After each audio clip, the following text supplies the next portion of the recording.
E aí, pessoal que nos acompanha no Conexão Eclésia, estamos aqui de volta com mais um vídeo para você. E esse é um vídeo um pouco diferente do que você está acostumado a ver, né? Pelo menos por 3 razões.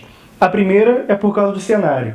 Os últimos vídeos aqui que você assistiu, geralmente o cenário era um verdinho, uma árvore, porque a gente gravava aqui nos parques de Curitiba. Então a gente está com um cenário diferente. Estamos aqui em casa, no escritório. Essa é a primeira diferença. A segunda diferença é o tempo do vídeo, né? É o vídeo um pouco maior do que aqueles que você está acostumado a assistir. Mas a terceira diferença diz respeito ao tema. A gente vai tratar aqui num tema delicado, um tema para muitos até polêmico, mas é um tema que a gente não pode fugir dele. Um motivo é porque é o ensino de Jesus, Jesus fala sobre esse tema, então a gente não pode fugir, fingir que ele não existe. E outro porque é um dilema que afeta a vida de muita gente, né? É o tema do divórcio. E já fique calmo, não estou falando desse tema porque estou pensando em me divorciar, não tenho interesse nenhum em me divorciar, estou muito feliz no meu casamento. E quem só tem 1 ano e 8 meses de casado está pensando em se divorciar, já seria uma coisa que estava muito ruim, né? A gente não deveria nem pensar na possibilidade do divórcio. E em nenhuma hipótese, claro, porque o que Deus uniu, o homem não deve separar, né? Aliás, a pergunta sobre o divórcio é uma pergunta que, em tese, a princípio era muito simples de ser respondida. Se um cristão se pergunta, posso me divorciar? Jesus já respondeu. Jesus falou que Deus fez homem, Deus fez mulher, que o homem deixa pai e mãe, se une a sua mulher, os dois se tornam uma só carne, e o que Deus uniu, não separe o homem. E esse é um ensino, inclusive, recorrente no Novo Testamento, que o casamento é indissolúvel. A indissolubilidade do casamento é um tema recorrente, que vai estar nos Evangelhos, vai estar nas cartas de Paulo, e tem até uma referência até do Antigo Testamento, lá de Malaquias, quando nos diz que Deus odeia o repúdio. Então, o tema, em geral, em tese, é um tema muito simples de responder. Se você está pensando em se divorciar, a palavra de Deus é essa, que Deus uniu, separe o homem. Só que, se eu falar apenas isso, eu vou estar ignorando 2 textos bíblicos que não podem ser esquecidos. A gente não pode afirmar uma doutrina, um ensino, sem considerar tudo que a Bíblia diz a respeito daquele tema. E tem 2 textos que não podem ser esquecidos no tema do divórcio, que são textos do Evangelho de Mateus. E é sobre eles que eu queria aqui falar, sobre esses 2 textos que eu queria falar aqui contigo. O primeiro está em Mateus 5, lá no famoso Sermão do Monte. O Sermão do Monte é o ensino mais famoso de Jesus, o sermão mais conhecido de Jesus. E Jesus trata do tema do divórcio, né? Mateus 5,31, ele fala, ouviste que foi dito aos antigos, aquele que repudiar sua mulher dê carta de divórcio. Mas no 32 Jesus fala o seguinte, eu porém vos digo, qualquer que repudiar sua mulher, repudiar para quem não sabe é despedir, mandar embora, né? Então aquele que despedir sua mulher, abandonar, mandar embora essa mulher, exceto em caso de relações sexuais ilícitas, a expõe a tornar-se adúltera. E aquele que casar com a repudiada comete adultério. Só para esclarecer, eu estou usando aqui a tradução Revista Atualizada de João Ferreira de Almeida. Então vou repetir aqui, Mateus 5,32. Eu, porém, vos digo, qualquer que repudiar sua mulher, exceto em caso de relações sexuais ilícitas, a expõe a tornar-se adúltera. E aquele que casar com a repudiada comete adultério. Então esse é um texto que Jesus fala da responsabilidade do homem que repudia sua mulher. Ele está falando que o homem repudia, exceto, ele menciona uma exceção, que aqui nessa tradução fala relações sexuais ilícitas. Exceto por causa disso, se o homem repudiar sua mulher, ele está fazendo com que ela se torne adúltera, está expondo ela ao adultério, caso ela se case com outro. E como adultério é um pecado que nunca se comete sozinho, é um pecado que sempre envolve 2 pessoas, aquele que casa com a repudiada também comete adultério. E o homem que repudia sua mulher é responsável por esse adultério. Jesus está colocando essa responsabilidade aí nas costas do homem que repudia sua mulher, exceto, aí menciona uma exceção, relações sexuais ilícitas. Se você pegar outras versões, essa palavra relações sexuais ilícitas, outras versões falam imoralidade sexual. Outras versões falam prostituição, exceto por causa de prostituição. Tem versões que falam infidelidade. Tem versões que falam fornicação. Afinal, qual é a palavra que está aqui para falar sobre relações sexuais ilícitas? Essa expressão de 3 palavras, relações sexuais ilícitas, no grego é uma palavra só, e não é uma palavra bonita, é uma palavra feia. A palavra é porneia. Então Jesus está falando o seguinte, o homem que repudia sua mulher, exceto por causa de porneia, a expõe a se tornar adúltera. E o que é porneia? Porque se Jesus mencionou uma exceção, quer dizer o seguinte, quem repudia, expõe a mulher a se tornar adúltera. Mas se esse repúdio for por causa de porneia, logo não está expondo a mulher a se tornar adúltera. Então o que é porneia? Jesus não fala, pelo menos no Evangelho de Mateus, não menciona só esse episódio. Mateus 19 também, isso aparece de novo em Mateus 19, no outro contexto, porque Mateus 5, Jesus está ensinando espontaneamente, sem ser interrogado por ninguém, questionado por ninguém. Mas Mateus 19, Jesus está sendo questionado pelos fariseus, que fizeram uma pergunta para testar Jesus, para experimentar Jesus. E Jesus responde, né? O que Deus não separe o homem. Os fariseus perguntam, Moisés ensinou sobre divórcio, aí Jesus fala que aquilo que Moisés permitiu foi por causa da dureza de coração. Mas no versículo 9, Mateus 19, 9, ele fala de novo: eu, porém, vos digo, quem repudiar sua mulher, não sendo por causa de porneia, de relações sexuais ilícitas, e casar com outra, comete adultério. E o que casar com a repudiada comete adultério. Aqui Jesus está falando uma coisa um pouco diferente. Lá em Mateus 5,32, ele está falando que aquele que repudia, exceto por causa de porneia, expõe a mulher a tornar-se adúltera. Mas aqui ele fala que o homem que repudia, exceto por causa de porneia, e ele casa de novo, ele mesmo está cometendo um adultério. Aí fala que o homem comete adultério, falando algo novo, diferente do que ele havia dito lá no Sermão do Monte. Mas afinal, o que é porneia? É uma palavra que tem tantas traduções, e se eu admitir, como a maioria dos dicionários admite, que porneia é uma palavra que se refere a qualquer relação sexual ilícita, é uma palavra que se refere ao gênero de relações sexuais ilícitas, e dos quais tem a espécie, né? O adultério, o homossexualismo, o incesto, a bestialidade, tudo isso seriam espécies do gênero porneia, imoralidade sexual, relações sexuais ilícitas. Se eu admitir que a porneia é uma exceção para o divórcio, eu estou falando que o casamento é indissolúvel, mas nesse caso o divórcio é permitido. E algumas pessoas entendem que admitir isso seria uma contradição com o ensino geral do Novo Testamento, porque em Marcos esse texto é mencionado sem exceção, não tem nenhuma exceção. Lucas não tem nenhuma exceção. E Paulo, quando aborda o tema do casamento, também não parece mencionar exceção. Então, alguns entendem que existe alguma contradição.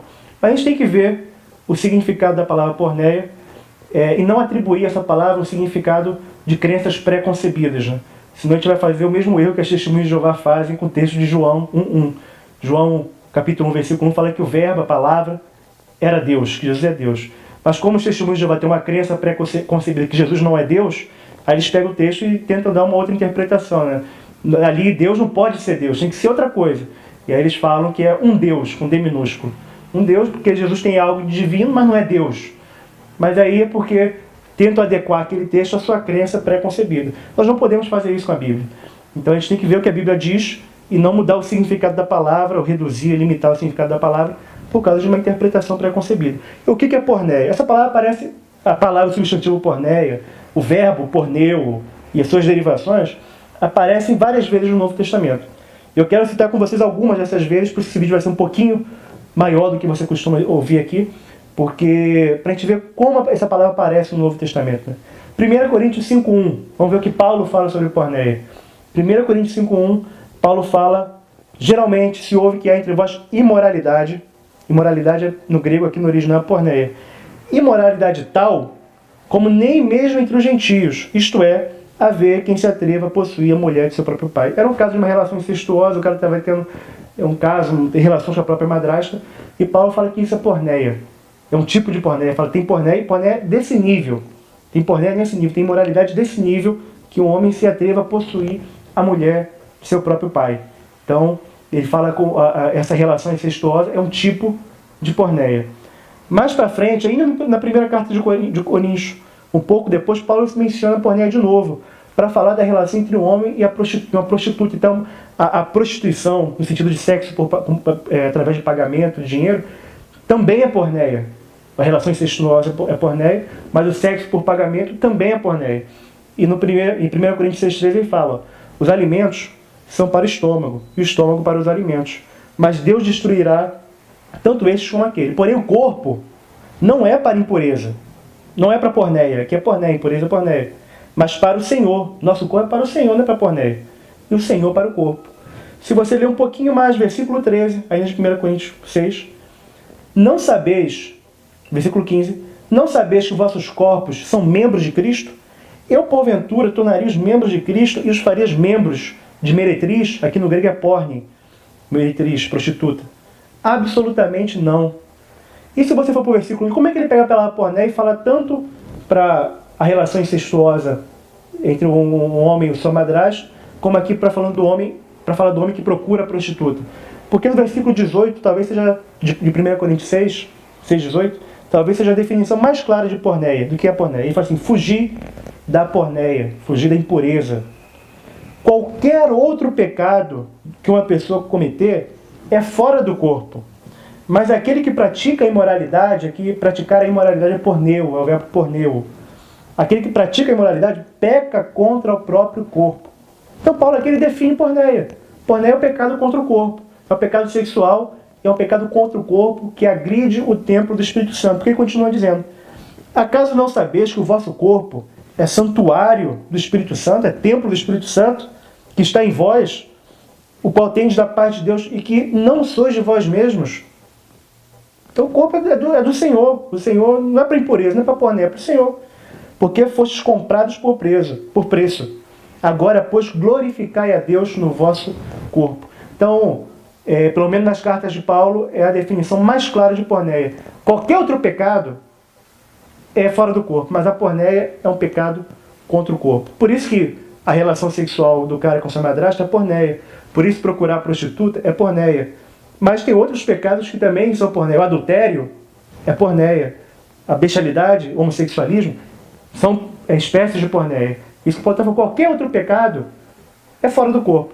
Mas quem pratica a porneia e imoralidade peca contra o próprio corpo e agride o templo do Espírito Santo, que somos nós. Logo no capítulo seguinte, no capítulo 7 de 1 Coríntios, Paulo de novo cita a porneia e fala o seguinte: quanto a que me escreveste, não é bom que o homem toque mulher, mas por causa da impureza, por causa da porneia, cada um tem a sua própria esposa e cada um tem a sua própria esposa e cada um o seu próprio marido. Aqui algumas pessoas vão achar que porneia significa relação entre os solteiros, porque para fugir da porneia tem que casar, então porneia é um pecado que só solteiro comete. Seria a relação sexual entre solteiros, a fornicação, que se chama de fornicação. Mas se você continuar lendo o texto, Paulo dá outras orientações para fugir da porneia. Ele não fala que não basta não é só casar. O marido tem que conceder a mulher porque é devido. A mulher tem que conceder ao marido que é devido, não deve se privar uns dos outros. Aí se você ler mais um pouquinho, ele fala, né? Para não se privar um do outro, salvo, talvez por mútuo consentimento, por algum tempo, para vos dedicar à oração e novamente vos ajuntares para que Satanás não vos tente por causa da incontinência. Tentação aqui, pecado. O pecado que ele está tratando é porneia, até o sentido da palavra não pode mudar no capítulo 6 ser uma coisa, no capítulo 7 ser outra coisa. 1 Coríntios 10:8, Paulo menciona o pecado lá de Números 25, dos homens que se envolveram sexualmente com as moabitas, e ele chama de porneia também. Não pratiquemos a imoralidade, porneu aqui, né? Como alguns deles o fizeram e caíram num só dia, 23 mil homens, né? Morreram. Está em Números 25, ele menciona Números 25, falando que o pecado daqueles homens era porneia. 1 Tessalonicenses 4:3, pois esta é a vontade de Deus, a vossa santificação, que vos abstenhais da prostituição, porneia, de novo, que cada um saiba possuir seu próprio corpo em santificação e honra, da maneira que o que se opõe, o contraponto à porneia, a imoralidade, é possuir o próprio corpo em santificação e honra. Judas 7, Judas menciona o pecado de Sodoma e Gomorra, e menciona também como porneia. Fala que aqueles homens, Judas 7, versículo 7, como Sodoma e Gomorra e as cidades circunvizinhas, que havendo-se entregado à prostituição, porneia, Apocalipse 2,14, Jesus aqui na carta à igreja de Pérgamo menciona também, falando que sobre a doutrina de Balaão, que ensinava a Balaque a armar ciladas diante dos filhos de Israel para comerem coisas sacrificadas aos ídolos e praticarem a prostituição. De novo aqui, citando Números 25, e por fim, terminando as citações aqui, Apocalipse 2,20. A carta à igreja de Tiatira, Jesus que está falando, carta à igreja de Tiatira, e está falando sobre uma mulher chamada Jezabel. Tem, porém, contra ti o tolerares essa mulher Jezabel, que a si mesma se declara profetiza, e não somente ensina, mas ainda seduz os meus servos a praticarem a porneia. Estava incitando os servos de Deus a praticarem a porneia. Versículo 21, dele tempo para que se arrependesse, ela todavia não quer arrepender-se da sua prostituição, porneia de novo. Eis que a próstata de cama, bem como em grande tribulação os que com ela adulteram. E aqui o verbo é moricheu, que é a palavra para adultério. O substantivo é moixé. Aqui é um texto interessante, porque no momento fala que ela incitava os servos de Deus a praticarem a porneia. Depois diz que esses servos cometeram moixéia, cometeram adultério. Como é que pode porneia e depois outra palavra? Porque adultério é um tipo, é uma espécie de porneia. Então, quando você pega as exceções de Mateus, a leitura mais clara, a leitura mais simples, mais direta do texto, é você entender que Jesus abriu uma exceção para o divórcio em casos de relações sexuais ilícitas, sem arrependimento, né, quando a parte ofensora não se arrepende. É a leitura mais clara. Esses aqui são apenas alguns textos, poderia citar outros, mas não quero que esse vídeo fique extremamente longo, né? Tem muitos outros textos, tem textos, por exemplo, do Antigo Testamento, que quando foram traduzidos para o grego, foi traduzido como porneia, para se referir a vários pecados sexuais. E esse é o sentido geral da palavra porneia, né? Você, quando lê o texto de Mateus, você entenderia facilmente que porneia seria uma exceção, a prática da porneia sem arrependimento seria uma exceção para o divórcio. Porém, admitir isso, parece haver uma contradição com os outros textos que não apresentam nenhuma exceção. Os textos de Marcos, de Lucas, não tem nenhuma exceção para o divórcio. Então, como resolver isso? Os textos de Lucas, de Marcos, não mencionam exceção, e Mateus menciona a exceção 2 vezes. Algumas pessoas tentam resolver isso reduzindo o significado de porneia, dizendo que ela não significa relações sexuais ilícitas, significa alguma outra coisa. Enfim, tem algumas teorias. Eu não posso aqui expor, senão vai levar muito tempo, por causa do tempo, o tempo não permite. Mas quem afirma que porneia é alguma outra coisa que não seja relações sexuais ilícitas, pesa sobre essas pessoas 2 ônus. O primeiro ônus é o de provar, com seus argumentos, que porneia não pode significar relações sexuais ilícitas, imoralidade sexual. Então tem esse ônus de provar que porneia não é isso, por causa disso, disso, disso. E se porneia é alguma outra coisa, porneia é essa outra coisa, esse é o segundo ônus, por causa disso, disso e disso. Por exemplo, algumas pessoas, homens sérios, homens de Deus, mas defendem a ideia que porneia se referia ao sexo antes do casamento, no caso da noiva lá em Israel, judia e tal. Enfim, essa pesa sobre quem defende essa corrente provar com seus argumentos que porneia não pode significar relações sexuais ilícitas, e se não é relações sexuais ilícitas, é alguma outra coisa, tem que provar por que é essa outra coisa. Eu tenho estudado esse tema profundamente nos últimos tempos, estudei mesmo, estudei quase todas as correntes sobre o assunto. E o que eu vejo? Eu vejo que a maioria das teorias que tentam reduzir o significado de porneia não se desobrigam desses 2 ônus. As objeções e os argumentos não são fortes, não são contundentes, não são claros. Sempre é necessário recorrer a muitas especulações. Então, esse é o problema. Você afirmar que porneia é outra coisa. Você tem 2 ônus que, se você afirma isso, você tem que se desobrigar desses 2 ônus.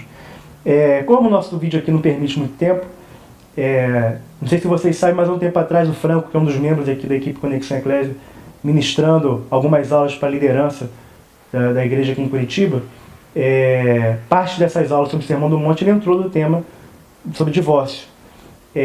Foram 5 aulas mais ou menos. Essas 5 aulas foram transcritas depois em texto. E esse texto base foi trabalhado, pesquisado, e eu trabalhei nisso arduamente, pesquisando, agregou coisa, e isso resultou num livro, que é esse livreto aqui. Livreto não, é um livro, né? É um livro aqui sobre casamento, imoralidade sexual e divórcio. Esse livro aqui nós abordamos toda a questão do significado de porneia, como também abordamos as objeções que são levantadas a isso. Então, se você quer se aprofundar sobre esse tema, você pode assistir as aulas do Franco lá do CTL, do Centro de Treinamento de Líderes, mas também pode adquirir esse livro, que você encontra no endereço loja.servolivre.com. Aqui é um tema mais profundo, o tema é mais aprofundado para você que se interessa pelo tema, quer pesquisar, você que apacenta uma situação assim, que conhece gente que está passando pela questão do divórcio. É um livro que você pode se aprofundar sobre o assunto. Então recomendo, uma dica aqui nossa da equipe Conexão Eclésia. E principalmente recorra a Deus, recorra ao Espírito Santo, recorra à Palavra de Deus.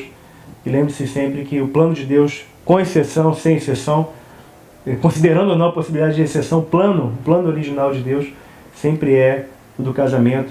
Afinal, o que Deus uniu, o homem não deve separar. Tá ok? Se você quer se aprofundar sobre esse tema, fica aqui essa indicação bibliográfica para você. Tá ok? Espero que você tenha curtido o vídeo. Se curtiu, não se esqueça aí de dar o seu like, compartilhar, indicar, para que cada vez mais outras pessoas tenham acesso a essa mensagem. Tá ok? Um beijão para você. A gente se vê em breve, se Deus quiser.